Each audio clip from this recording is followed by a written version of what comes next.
Sustainable development has become the popularized expression for Agenda 21. Agenda 21 is the 1992 United Nations Rio Declaration on the Environment and Development. It is the agenda for the 21st century you're living in today. For a brave new world where everything that you cherished and held true will no longer exist. Agenda 21 defines itself as the comprehensive plan of action to be taken globally, nationally, and locally by organizations of the United Nations systems. It also elevates nature above man. And it contains something called the precautionary principle, where basically you're guilty until you're proven innocent. Sustainable development is the philosophy designed to bring human beings across the globe under the full control of a narrow human elite. It's a 40-chapter document to basically control the world. It's based entirely on socialist control mechanisms. Sustainable developers have designed a global movement coordinated through a global to local action plan to create world government in accordance with certain objectives. These objectives include an end to national sovereignty, the abolition of private property, the restructure of the family unit, and increasing limitations and restrictions on mobility and individual opportunity. The green goal includes the listings of what's not sustainable. A couple of the examples include private property. 728 lists fossil fuels. Golf courses and ski lodges are not. Consumerism. Irrigation is not sustainable. Paved roads. Commercial agriculture. Herbicides, pesticides. Elsewhere, it lists farmlands, pastures, grazing of livestock. And the family unit. The focus of sustainable development is the abolition of private property, societal undermining of the family, and abandonment of the constitutional protection of unalienable rights as described in the Declaration of Independence. You see, I sat on the Santa Cruz Agenda 21 committees. Now, this was a lot of crazy ideas. This was back in the mid-90s. Crazy ideas I heard. Mother Earth's surface wasn't to be scratched. Human beings were to be concentrated into human settlement zones. Educational systems were to focus on the environment as the central organizing principle. All aspects of life were covered. Well, I went to these committees at the request of some people who told me that I needed to understand what was going on, and I came back and I said, this is craziness. This is so silly. It has no chance of having any effect on our society. Well, I was wrong. The United States government's support for sustainable development, Agenda 21, is very clear. In 1992, while the Rio Conference was going on, George Bush, then president, was there where he executed the Agenda 21 protocols on behalf of the United States and brought it back to Washington, D.C. Within a year, Bill Clinton, by executive order, no congressional review, established the President's Council for Sustainable Development. In Santa Cruz, we've got a 2-lane freeway system. We need 4, but what we're getting is hundreds of millions of dollars of federal money to take a dilapidated rail line that Southern Pacific wants to put in the hands of somebody else so that a commuter line can be built along the railroad track. That'll be followed by 14-story buildings where people will live and stack them and pack them units, where developers or so-called sustainable developers will build these high-rises with federal dollars. In fact, Santa Cruz has received a $300 million federal grant to build the first 3,000 of these stack them and pack them units.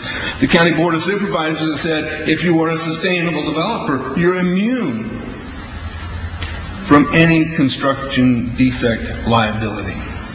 It's a partnership between selected developers building this new world order and the government using the American taxpayer dollars in order to do it. This is a map of the Wildlands Project.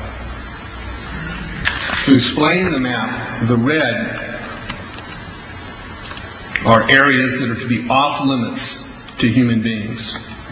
No resource development, No human activity. If you live there, you won't. The yellow areas are the areas for major control of all human activity.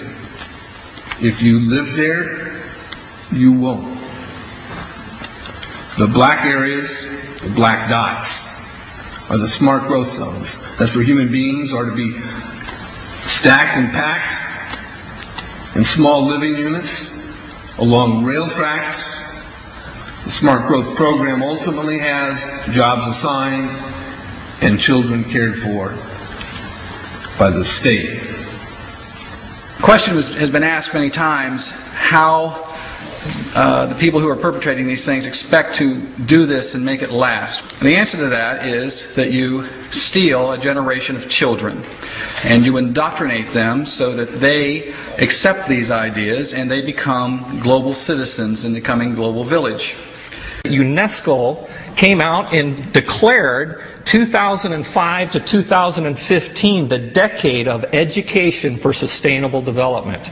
But they go on to say that it will encompass the 40 chapters of Agenda 21. That is your federal national curriculum. The entire purpose of second grade social studies is to transfer loyalty from the family to the government and teach them about sustainable economic consumption. Students construct their own understandings of reality and realize that objective reality is not knowable. So why bother? The truth is, the truth which keep men free is being suppressed in order to prop up the attitude training agenda. And it moves on. This is our new math called connected mathematics. Standard 3 tells us that students learn that mathematics is man-made, that it is arbitrary, and good solutions are arrived at by consensus. Most of us assume 2 plus 2 is always going to equal 4. You're wrong. We might reach a new consensus. How well does it work? Well, they tell you in the teacher's guide in the back, it tells us that because the curriculum doesn't emphasize arithmetic computations done by hand, some students may not do as well on tests assessing computational skills. We believe such a trade-off in the favor of CMP is very much to the student's advantage in the world of work. Our children are mathematically illiterate on purpose. How do I know on purpose? Why isn't this just a basic bad idea? Because the Sustainable Development Plan tells us so. Generally, more highly educated people who have higher incomes consume more resources than poorly educated people who tend to have lower incomes. In this case, more education increases the threat to sustainability. Charlotte Iserby, I owe you an apology. I did not believe for the longest time it was a deliberate dumbing down. I thought the dumbing down was a natural consequence of a bad idea. Folks, it's deliberate. It's deliberate. The sustainable globalist goal is the orchestration of a planned fall of American principles, values, and lifestyles. The effect on the average American will be devastating. With modernizing technology, the ordinary person will live without independence, privacy, or substantive rights. Another press conference that I attended was the ICLE group, the International Committee for Local Environmental Initiatives. It helps in the implementation of Agenda 21 in all of our local communities. And one of the speakers was a Harvey Reuven, who happens to be the vice chair of ICLE. And I asked him about the correlative rights that Americans derive from the United States Constitution and the Bill of Rights. And that, of course, is your individual liberties, your private property, your freedom of speech. I asked about it clashing with Agenda 21. And you know what his response was?